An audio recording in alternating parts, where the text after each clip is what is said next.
Welcome everyone, it's Alex for the Coaster Spot, and we're doing our annual tour of FrightFest at Six Flags Great Adventure. It's the 30th year, so we're going to show you everything you can do, from the houses to the scare zones to a little bit of the food, and of course the merchandise. We're also going to include BooFest, which is the kids event. We'll show you where that is in the park during the tour, and then we'll show you it at the end.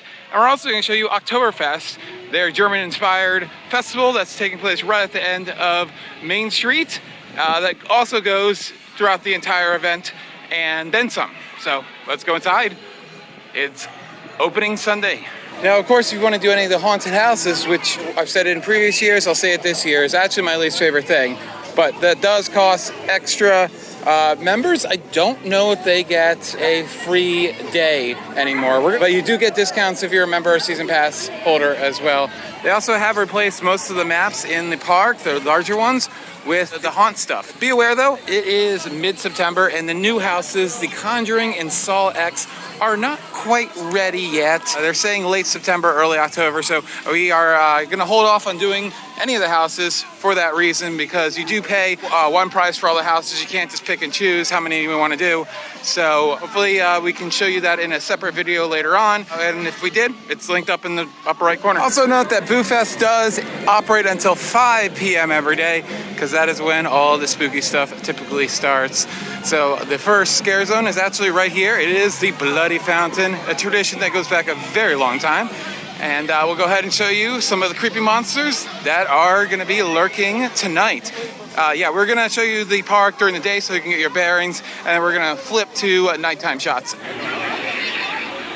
To start out FrightFest every night, except for Fridays, is going to be the parade, the Ghoul Parade, which starts pretty much right here and is going to go all the way to a Dead Man's Party, which we'll show you later. That starts at 5:50. My suggestion is to see the parade right near the stadium and then head inside for the Awakening show and Dead Man's Party's first showing. Also remember that some of the houses actually open early, the ones that are inside. All right, in the Metropolis area, you have Unleashed, which is a very good show. It's a little bit of acrobat show, all that stuff.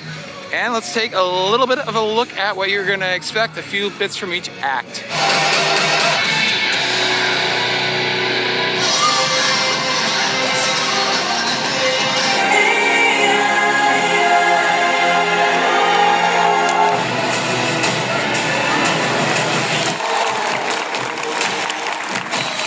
All right, moving on from Unleashed. Of course, you have Cyrus Spin, and right behind it, you're going to have that brand new, the Flash Vertical Velocity. I'll have my thoughts on that very, very soon. A super boomerang, going to take you up like 160 feet, launch you back and forth. Oh, it's going to be so good.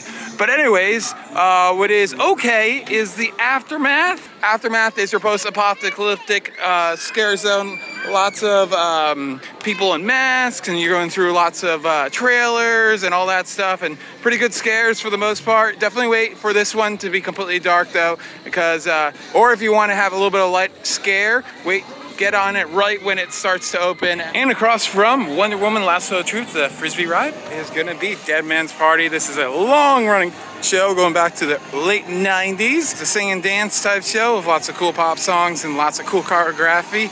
And then they do have the Awakening, which is kind of a little pre-show before the first show, where it kind of Dr. Fright kind of just does his little spiel and everything. Kind of fun to watch. That starts at 6 p.m. on both Saturdays and Sundays. And then they do not have it on Fridays this year. And then here are all the times for the other days.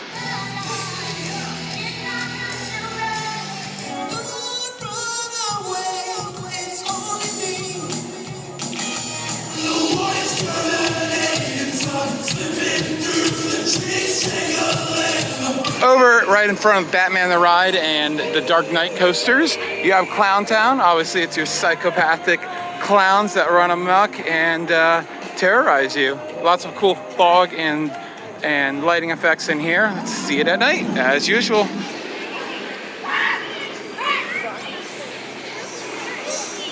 Oh. Hi. Hello. Woo! This year, some of the bars do have some specialty drinks, and we also have some pop-up bars as well.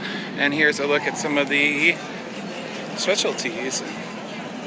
Apple cider sangria. Ooh, that sounds fun. right next to the giant wheel, which by the way is closed for the season because it is getting a nice refresh for the 50th anniversary next year, which is nice. You have reflections of the dead. This is a mirror maze. They have a few spooky characters inside, a few spooky effects, but essentially it's just a mirror maze. There's also the Scream On little gift shop at the exit of that. You don't need to go through the maze to go into that gift shop. And then you have the Screamwear that just has basically all the different sweatshirts that you can buy displayed nicely right at that booth. And on the other side of the Ferris wheel is going to be Blade Drummers, which is similar but different to what has been here in years past. The blood drums, lots of percussions and drumming, and then some like actual tools to make music, and then some fire. They added fire. That's always good.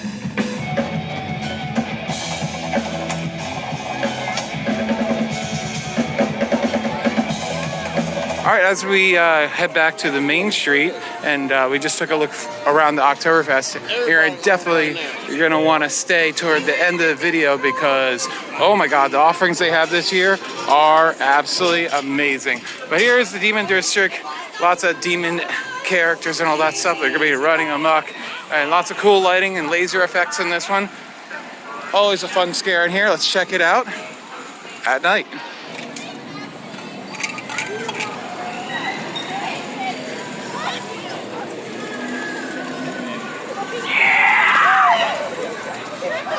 And before we head to the left of the Joker to the next house, we're gonna head to the right for the first thing that's part of BooFest. It is a hayride for free, and it will take you into the backwoods of Great Adventure. It's Boo's Wagon Wheels. So we're actually gonna give it a try right now and see how it is. I think it's a ride in the woods. It's just so cool. God, it looks like a haunted house.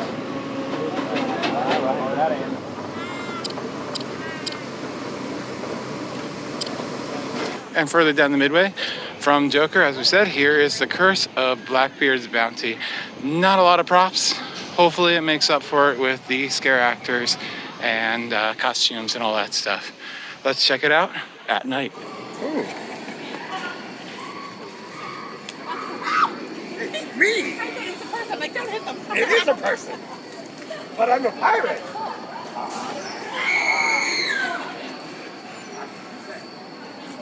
Well, the costumes are actually pretty cool. A little confusing. But, oh, that's a good scare right there. Yeah.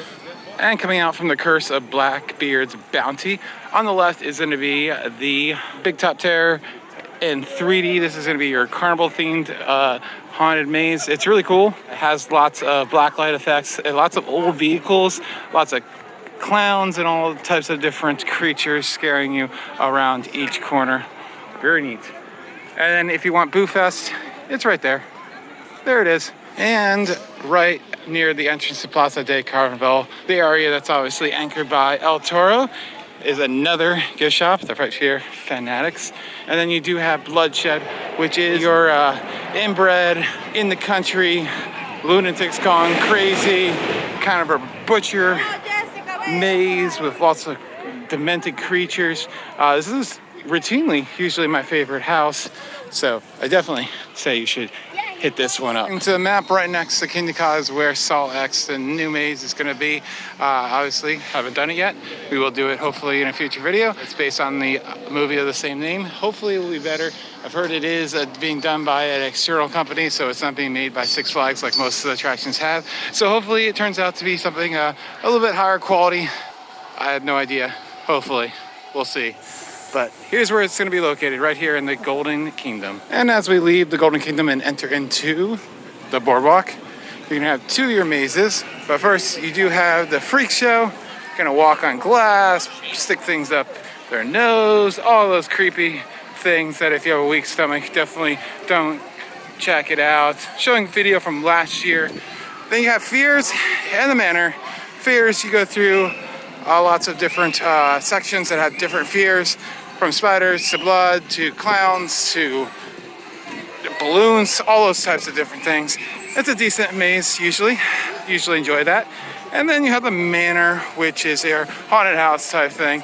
This is also actually a really good one. These have been around for a very long time, so you've probably done them if you've come to the event in the last few years. Of course, in the bottom left corner, I actually show you when each house was either renovated or introduced. And finally, we're going to come to the end here near Superman and Green Lantern coasters and talk about the other two new areas. According to the map, this will be a Conjuring scare zone based on the movie of the same name. So I am wrong. Scare zone is going. They just have no props. It's just the characters walking around.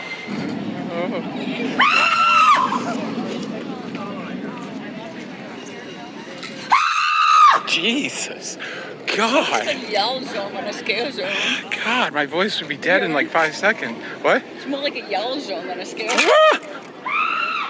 And then you will also have the Conjuring scare maze as well.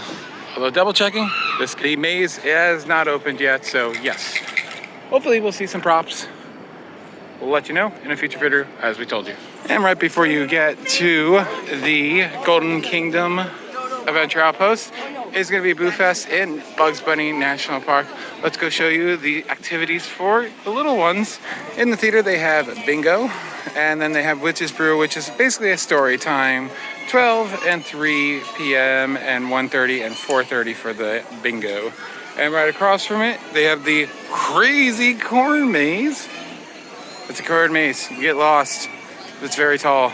It does seem like the trick-or-treating is kind of simplified. There are just a few stops that you can walk up to within the area with a person and passes out candy.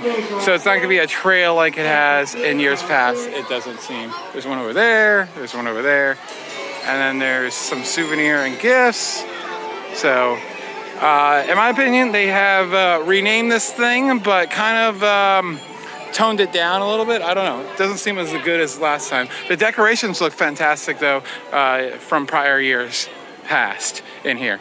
And also, right across from that famous view of El Toro, Quindica, and the forts, and the Sky Ride, and the Mine Ride, got to mention them all, is going to be a Hillbill maze as well, which is obviously a lot easier to navigate than that very tall corn. Where you would normally board the Safari Off-Ride VIP tours, which, by the way, is coming back free next year. They're getting rid of the drive-through Safari, so if you want to do that in your car one more time, you have till the end of the year to do that. But they have the Hunt for Boo, which is a little, uses the same Safari trucks and goes through a little adventure with a fun little storyline on the way. Keep going. Hey, looking for Boo. I think we missed one. Oh no! Boo got smaller again, guys. We gotta keep speeding. Where? And look, we found here the boys' former backup singers, the Spiders from Mars. You gotta know your music here. So we actually took a ride on the Equestria View. It's very friendly, cute. There's lots of fun jokes, lots of little scenes, and lots of interactivity. And the best thing for little kids, you get a little souvenir cup filled with candy at the end. It's only about like a 3-minute ride. It just takes you almost to the Safari and back in the Safari vehicle. So fun little addition. All right, now that we showed you all that spooky stuff, let's show you Oktoberfest, the German-inspired food festival. Introduced last year. I absolutely love it. Lots of beer, lots of cool German food, and lots of entertainment, lots of fun. This year they do have packages for food samplers and getting that beer mug if you want to take part that way. The brew house.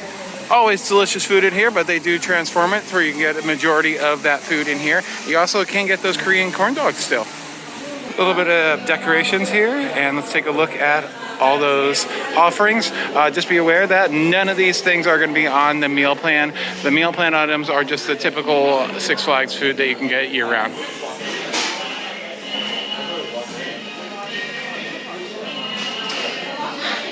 You checked out the event last year. They definitely have expanded the food offerings over at the pizza place. They do have a few items. Look, a bratwurst wrapped in pizza dough. That sounds amazing. With mozzarella cheese and tomato sauce, topped with German mustard. We will definitely try that out in a future video. I don't know if we'll do it today, but oh my gosh. In addition to music, they also have some games. Like right now, they're having a pretzel eating contest. Once again, they have 3 minutes on the clock to finish this entire pretzel all on their own. And at the very end bites, you have a bratwurst, chicken, apple sausage, and a kielbasa.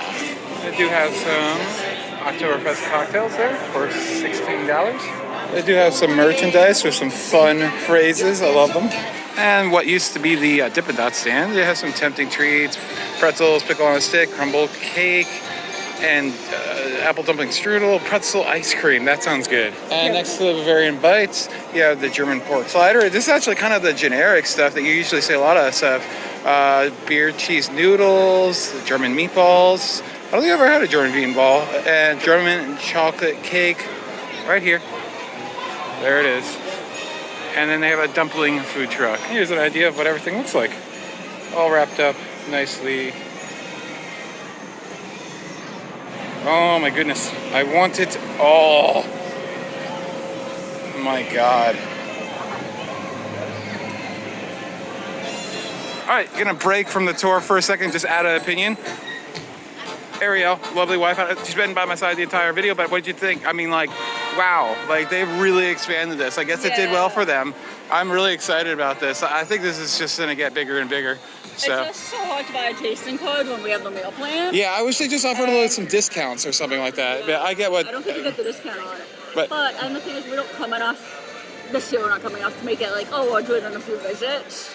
Yeah, so I don't know. We'll definitely try something on a later date. And that is going to be FrightFest 2023, the 30th year. Ooh, hi. And always a good time. I love the atmosphere, the shows, the entertainment. And I do like, oh my goodness, these people are creepy. And I do like the hayride and the truck that they added. What did you like more? The hayride was really cool. Jeez. I like the truck more until after the hayride. They didn't see one thing. I know, but I kind of, you know why I liked it, and it had nothing to do with the hayride. Besides that, what did you like more? The booth was really cute. Anyways, and then you have the Oktoberfest, which is really cool and looks so good and so expanded. There is a gift shop. The main gift shop, by the way, I never showed you that, is obviously right there at the beginning of the park. And that's where you can get a lot of merchandise as well. You know, I'm not going to show it to you, but they got so much stuff on every type of item that you would possibly need. But yeah, my opinion still stands though. You really don't need to get the haunted pass. The houses are really not that good. I'd say the entertainment and the scare zones and the atmosphere is what you should come from. Thanks for watching. This has been Alex for the Coaster Spot. And if you want to see Dorney Park and Hershey Park, what they have to do, which is better, and the houses are included, go check that out. Thanks for watching again. See you